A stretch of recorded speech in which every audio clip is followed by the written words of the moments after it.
Okay, so before we get into any of the word problems, there's some key vocabulary we need to go over. The first one is angle of elevation.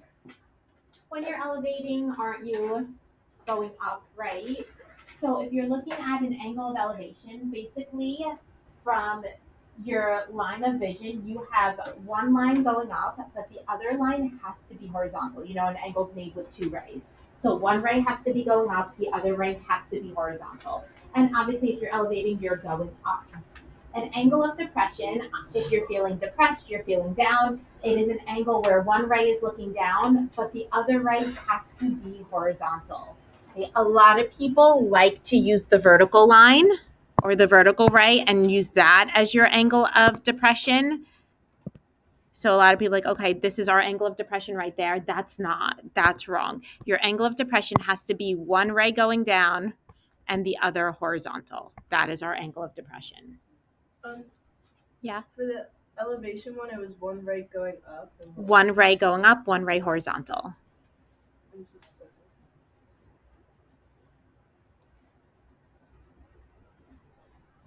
Okay, so in these diagrams, let's name the angle of elevation and angle of depression from each one. So number one, I'll start.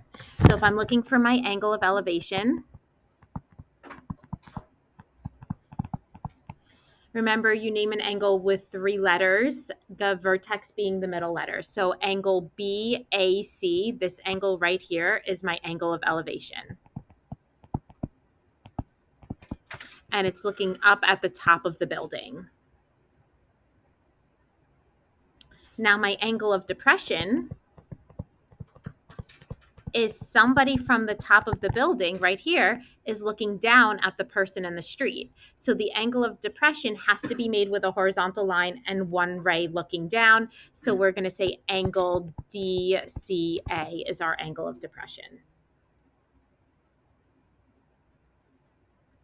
All right, you guys do number two. Identify the angle of elevation, angle of depression. It's never the right angle, right? It's always an acute angle.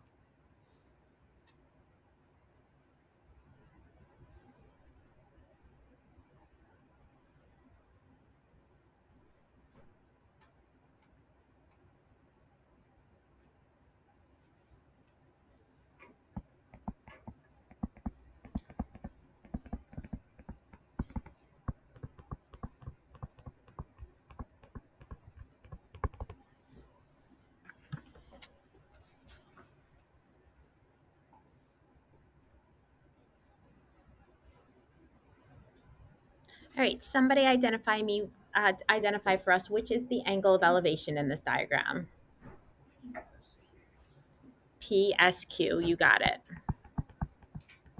Right, so it's the angle from the person looking up. Yes. Does it matter what order we put the letters? So the S has to be in the middle. So you could have done PSQ or QSP, but the vertex has to be in the middle. All right, what about the angle of depression? Kate? RQS. You got it. Angle RQS. It's from the plane looking down at the person. All right. Let's get into this.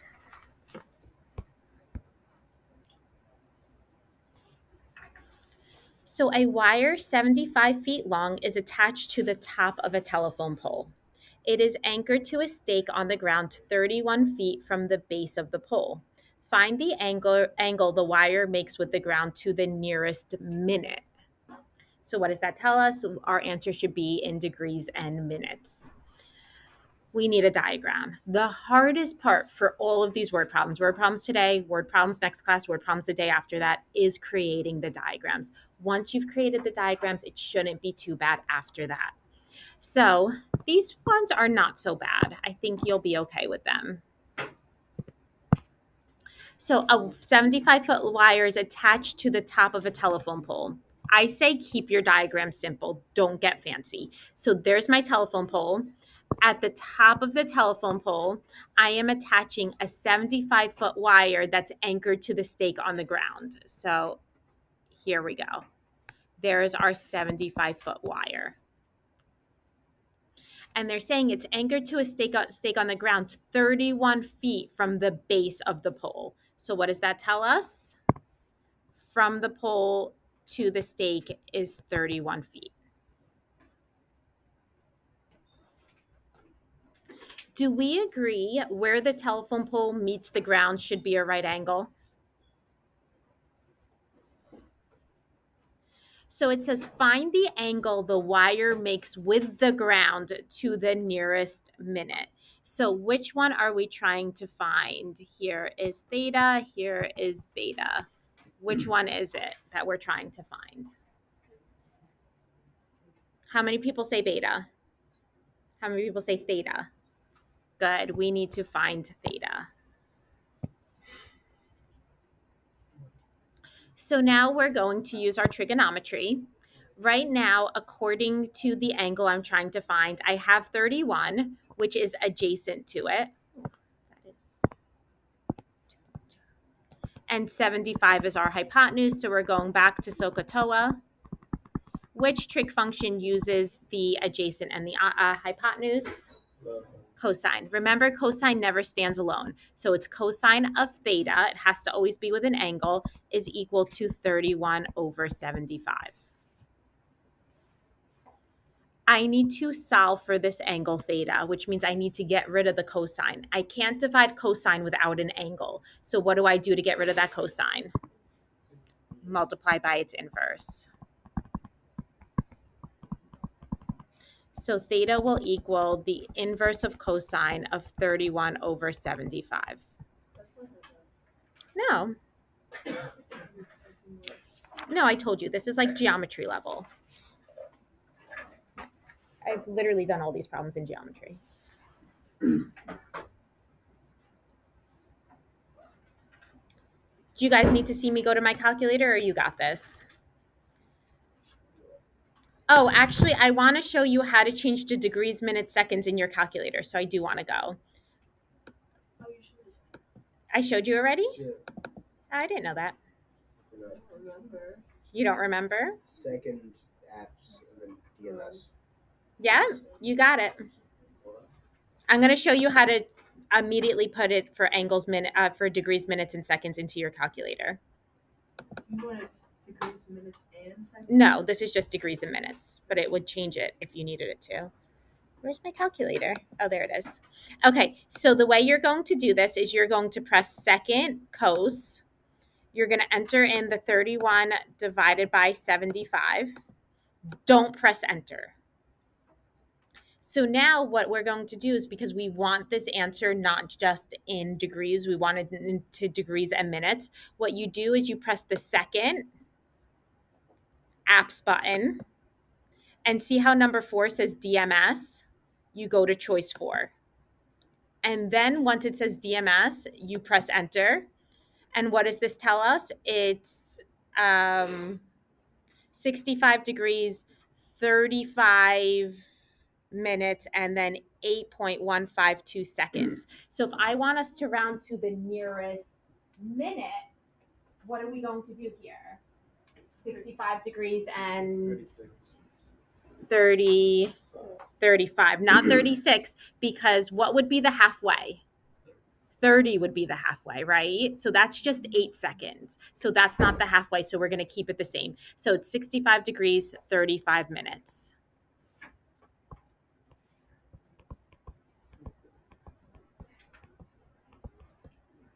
So you can put a little reminder here.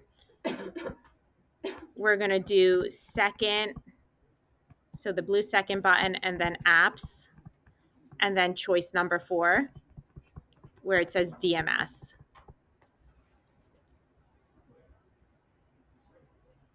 Yeah. Oh, it's not 38. I wrote it wrong. It's 35. I'm sorry.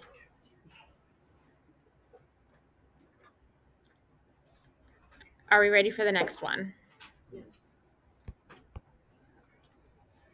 2 buildings are 240 feet apart. The angle of elevation from the top of the shorter building to the top of the other building is 22 degrees. The shorter building is 80 feet high. How high is the taller building to the nearest foot? We need a diagram. So 2 buildings are 240 feet apart. We know we have a shorter building. We know we have a taller building. So I'm going to go here. Here's my shorter building. Here's my ground. Here's my taller building. Where do you think I'm labeling that 240 feet? Because it says it's 240 feet apart. On the ground, right? From this point to this point is 240 feet.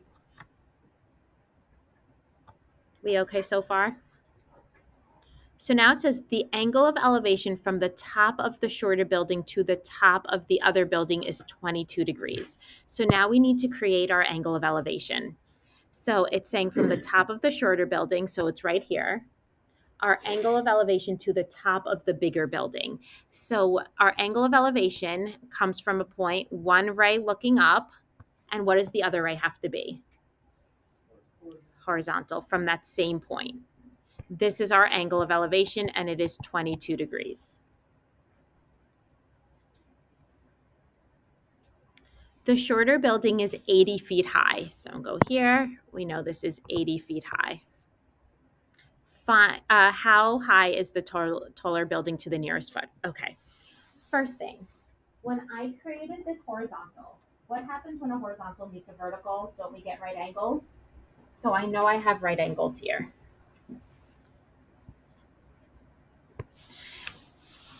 And what ends up happening, I actually have two shapes. I have a right triangle up top here. Does anybody know what shape this quadrilateral is? A rectangle. It is a rectangle because I have all four right angles. So it is a rectangle. Because this is a rectangle, what do we know about opposite sides of a rectangle? They're congruent. So if my left side is 80 feet high, my right side is also 80 feet high. Now what I'm going to do is I'm going to use this triangle.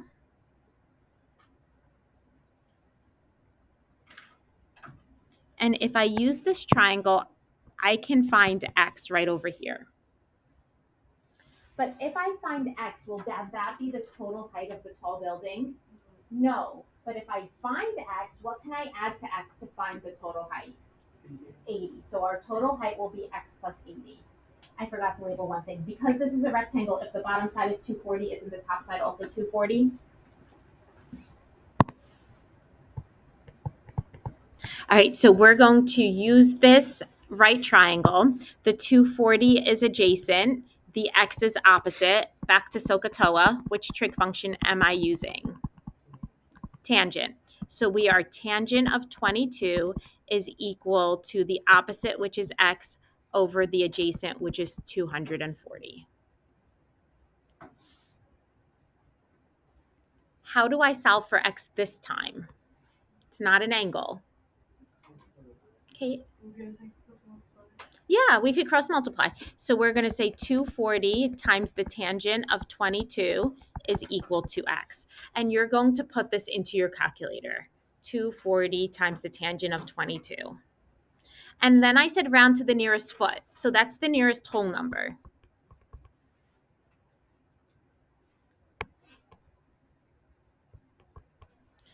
Actually, if we're being completely accurate, well, not completely accurate, if we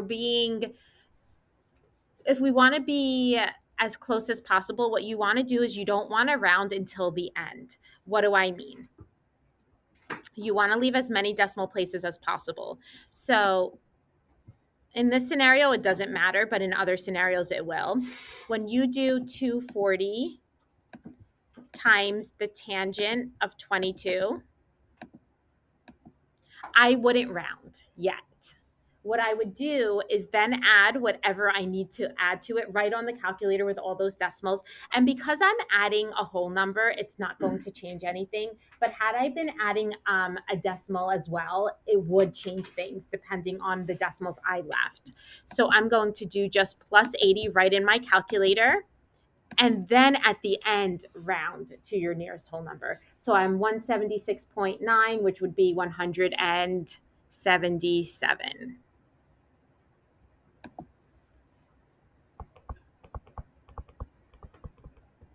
Oh, sorry, that's not X. Our height equals X plus 80.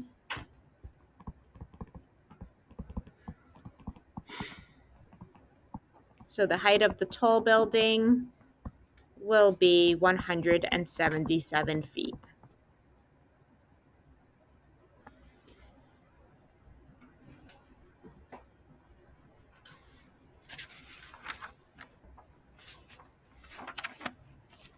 2 more, and then we're done.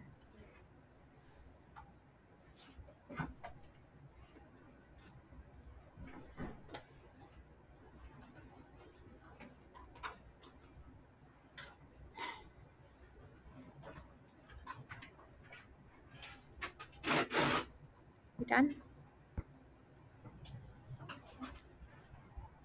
All right, so it says distance measuring equipment is standard avionic equipment on a commercial plane.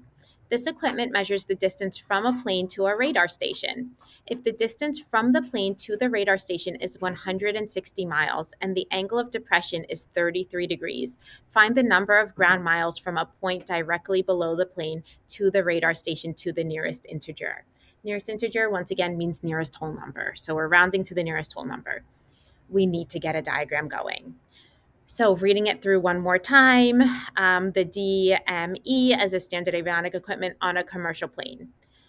If the distance from the plane to the radar station, so what do I know I have? I know I have a plane. There's my plane. All right, and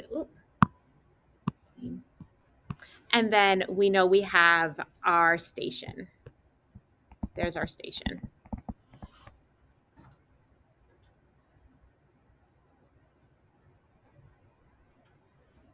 And here is our ground.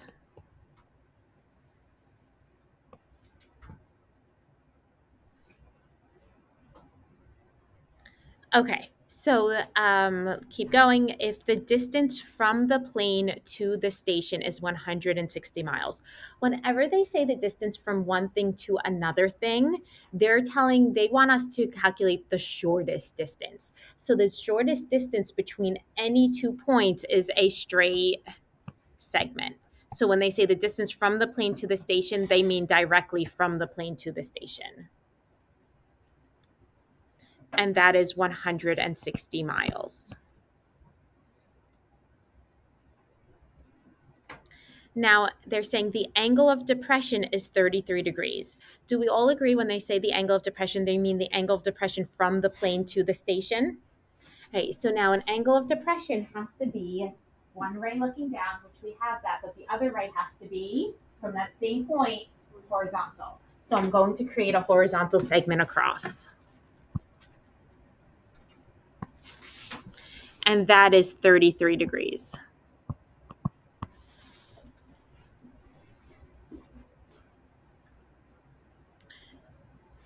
So now it says, find the number of ground miles from a point directly below the plane to the radar station.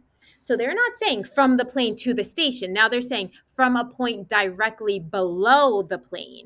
So what am I doing here? From the plane, dropping down, and they want to know the distance from that point to the radar station. So there's my X. Anybody confused with any part of this diagram so far? All right, I'm going to do one more thing. Does anybody know what I'm going to do? No. Say what? Yeah? I can't hear you. Do what line? Yeah, I'm going to close up this line. Why did I do that? To create a triangle, yeah. And that's a right angle. So now what I have here is I have a right triangle. Does anybody know what this big quadrilateral is? A trapezoid. Square. That's really funny that you said a trapezoid. Do we know what a trapezoid looks like? A trapezoid looks like that. That's a trapezoid. That's okay. I'm happy you tried. No, because it's not a trapezoid. Closer than a trapezoid. A rectangle. We've actually created a rectangle. I thought it has like a big angle down the middle. Rectangles in general. I'm saying in general, like ignore this four-sided shape. What is it?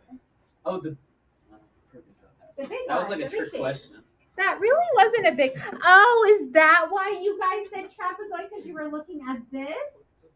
No. No. Okay, now I see. I see the trapezoid now. I see that because I was a little frightened. I see the trapezoid now. All right, no, this is a rectangle. And what do we know about opposite sides of a rectangle? They are congruent. So if the bottom of this rectangle is x, then the top of this rectangle is also x. So now I've just added the unknown to the triangle, which really helps us.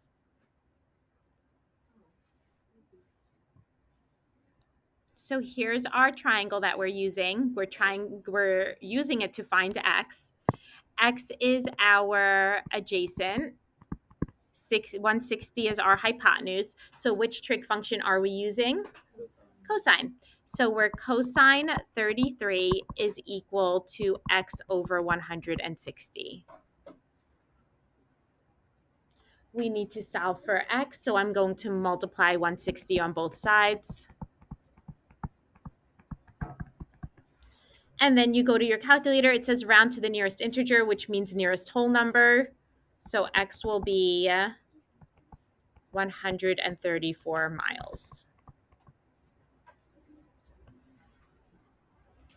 They're not so bad, right? All right, last problem.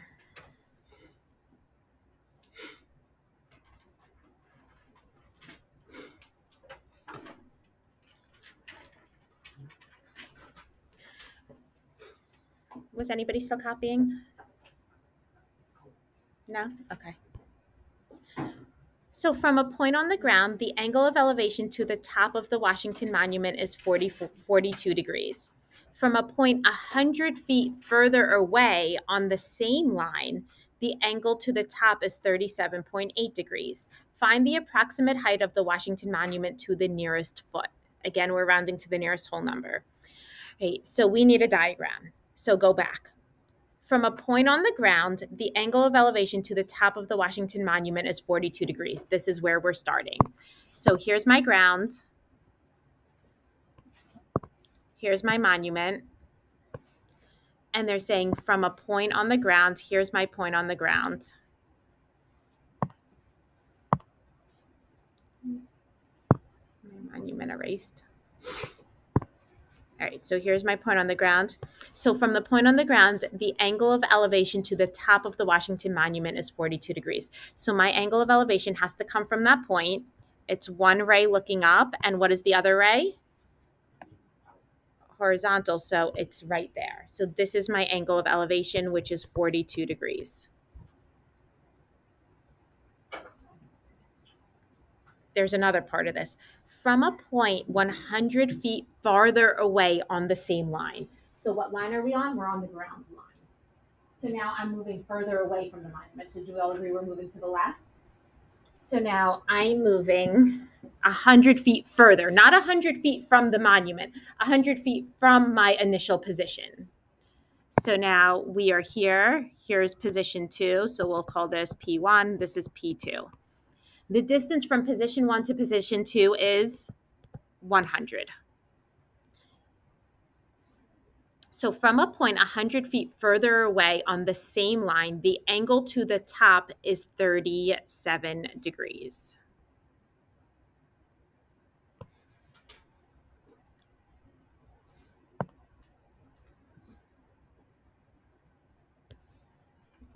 That's fine. I'll just do that.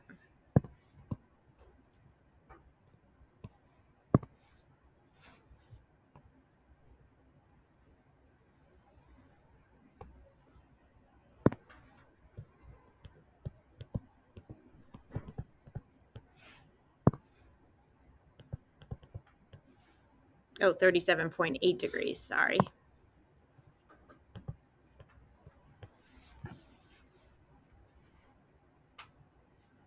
All right, find the approximate height of the monument. All right, so this one's going to be a little bit tougher. So I know I need x. That's what I'm trying to find, is that approximate height.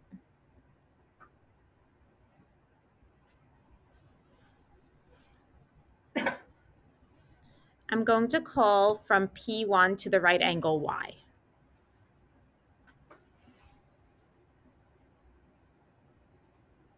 Using this triangle, is there any way, knowing that this is 42, can I just solve for x or y? Is there enough information there? There's not enough information to solve for x or y. Can I use this orange triangle? Let me highlight it.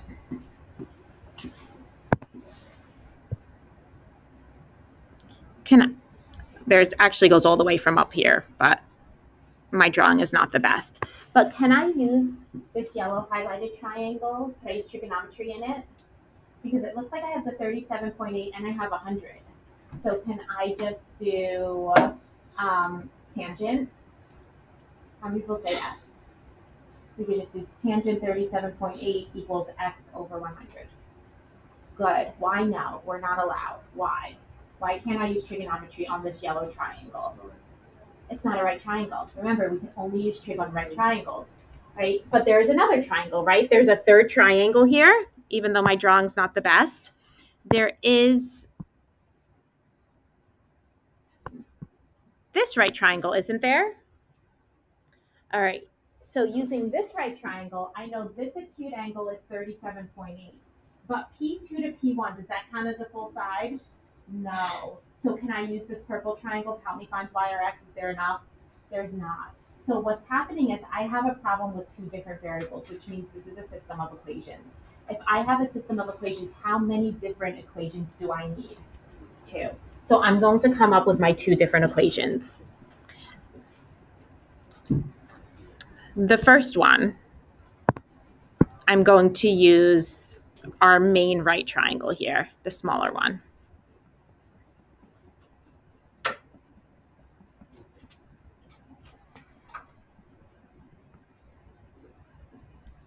So for this smaller right triangle, I'm going to say the tangent of 42 is equal to x over y. That's my first equation.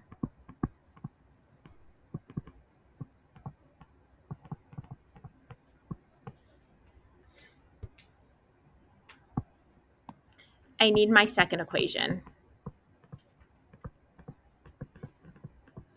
For the second equation, I'm going to use the purple triangle, and I'm going to base it on the 37.8. So the 37.8 will equal the tangent of 37.8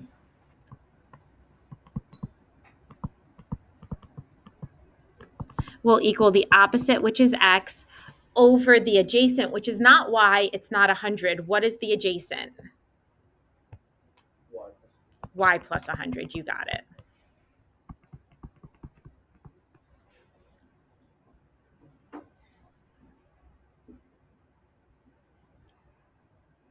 Any questions on any part of what I've done so far? All right, now we just have to solve this system. What I'm going to do is I'm actually going to solve both equations for x. So to solve the first equation for x, don't I just need to multiply by y on both sides? So when I solve for x, I'm going to get x is equal to y times the tangent of 42. And then in the second equation, when I solve for x, I'm going to multiply by the quantity of y plus 100 on both sides. So we get tangent of 37.8 times the quantity of y plus 100 equals x.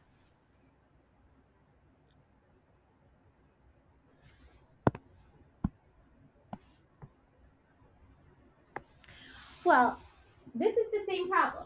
The same x, right? X can't represent two different things. So they're saying x is equal to this, but x is also equal to this. Since both these things equal x, shouldn't they equal each other? So now I'm going to set those two equal to each other.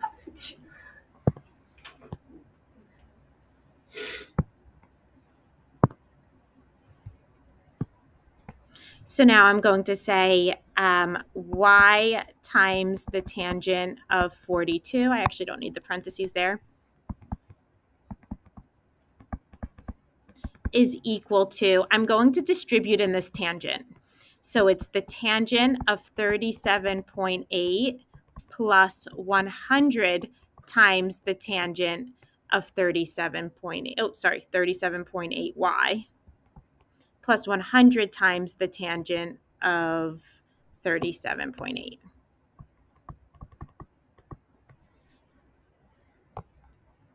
That y should be in the front. There we go. Y times the tangent of 37.8 plus 100 times the tangent of 37.8. We need to solve for y. The problem is I have a y here and I have a y here. So what I want to do now is anything that has a y, anything that has the variable I want to solve for, I'm going to bring to the left side. Anything that doesn't have that y stays to the right side. So I'm going to bring over that y tangent of 37.8. And the way I'm going to do that is I'm going to subtract it. So now we have y times the tangent of 42 minus y times the tangent of 37.8 equals 100 times the tangent of 37.8. On the left side, does anybody see anything I can do with that y? Kate? You factor out the y. Perfect. We're going to pull out a GCF of y. And when I do that, I'm left with the tangent of 42 minus the tangent of 37.8 is equal to 100 times the tangent of 37.8. Now I can finally solve for y. So I'm going to divide by the tangent of 42 minus, oh, I lost my tangent word here. That's a problem. This is minus tan 37.8 minus the tangent of 37.8 on both sides.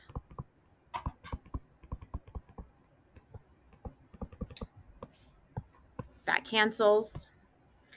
In our calculators, we are typing in this whole messy looking thing. But that's not our answer.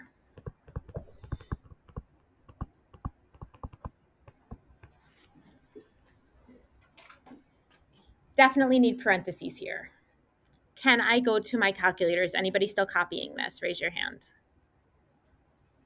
Okay, so let me show you how to type this in. So in our calculators, I overuse parentheses when I'm not sure. So I put parentheses for my numerator. So 100 times, you don't have to press times, but I'm going to, tangent of 37.8, double close my parentheses, divided by, open up parentheses, the tangent of 42, close one parenthesis, minus the tangent of 37.8. Now we close two parentheses and press enter. So here I'm going to keep my decimals. 621.9141422. I'm going to write them all. So y is equal to 621.914, what was it? I don't know. 1422. 1422. Mm-hmm. Why is this not my answer? No, I don't have to add 100. Because I wasn't looking to find y. What was I looking to find? X. But can I find x? Yeah, look over here. What does x equal? X is equal to y times the tangent of 42. Isn't that right? So now x will equal 621.9141. I don't remember the rest of the decimal. 422 times the tangent of 42. Or if you have that number in your calculator still, all you have to do is press times and then you press tangent of 42. And now we're going to round to the nearest foot. So x will be approximately 560 feet. I would absolutely expect a question like this on your test. Fair warning. That's the difference between geometry and pre-calc. Welcome to pre-calc, right? All right, we're done.